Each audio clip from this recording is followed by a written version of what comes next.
their Southern Baptist values and work ethic with them.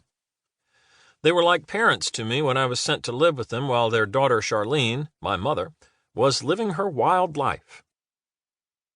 It was almost like I was being raised in another century.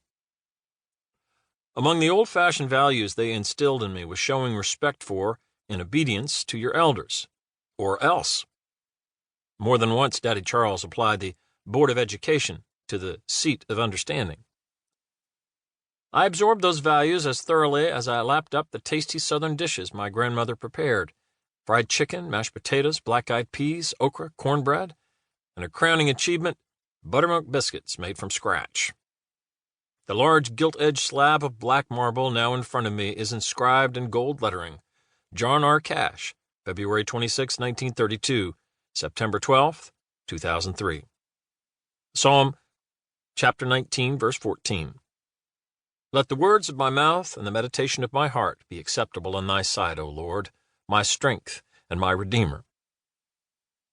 As a Christian for 49 years and a pastor for decades, I know that verse well. I also find it interesting that it was chosen for Johnny's memorial. Let the words of my mouth. That's ironic, given that nobody had a voice or cadence like Johnny Cash.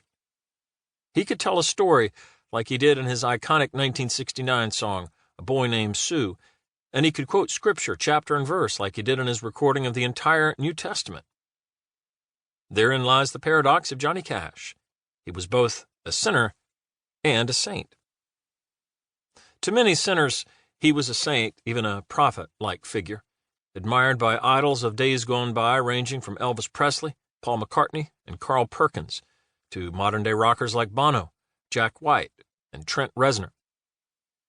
To many saints, he was a conflicted man, struggling with drugs and the law, and a lot more most people don't know about. In reality, John R. Cash was a lot like you and a lot like me. Who else could be friends with Willie Nelson and Billy Graham at the same time? Who else could play a large Las Vegas showroom and a Billy Graham crusade in the same week? Who else could play a gospel tune to a room full of murderers, rapists, and thieves and have them eating out of the palm of his hand? It's often said that it's best not to meet the people you admire most because you'll end up wishing you hadn't. But I doubt that would have been the case with Johnny Cash. The closest I ever got to him was in Portland, Oregon. I was there assisting Billy Graham on one of his crusades. I was just beginning my evangelistic ministry then, and Billy's was slowly coming to a close. Johnny and his wife, June Carter Cash, sang that night, and at intervals I staked out the stage area during sound check in their dressing room, but I never even got within shouting distance of him. I should have tried harder. Like millions of people, I was touched personally by Cash's life and music. When I became a Christian in 1970, the Jesus Revolution, as Time magazine dubbed it, was in full swing. The high water mark for many of us was a massive event called Explo 72 in Dallas, Texas, that brought new forms of worship into the church and paved the way for contemporary Christian music. Adding star-studded legitimacy was the presence of Billy Graham and a host of performers such as Chris Christopherson, Love Song, Andre Crouch and the Disciples, and Johnny Cash.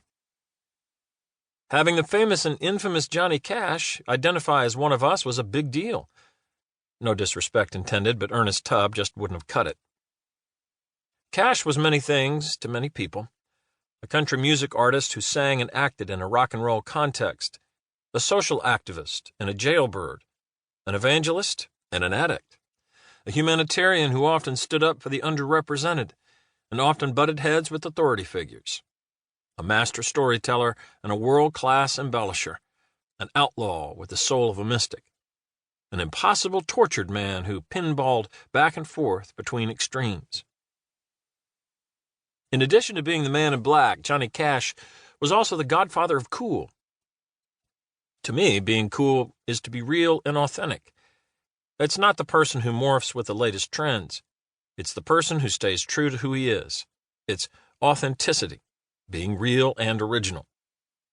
He also was an American icon, though he never copped to that.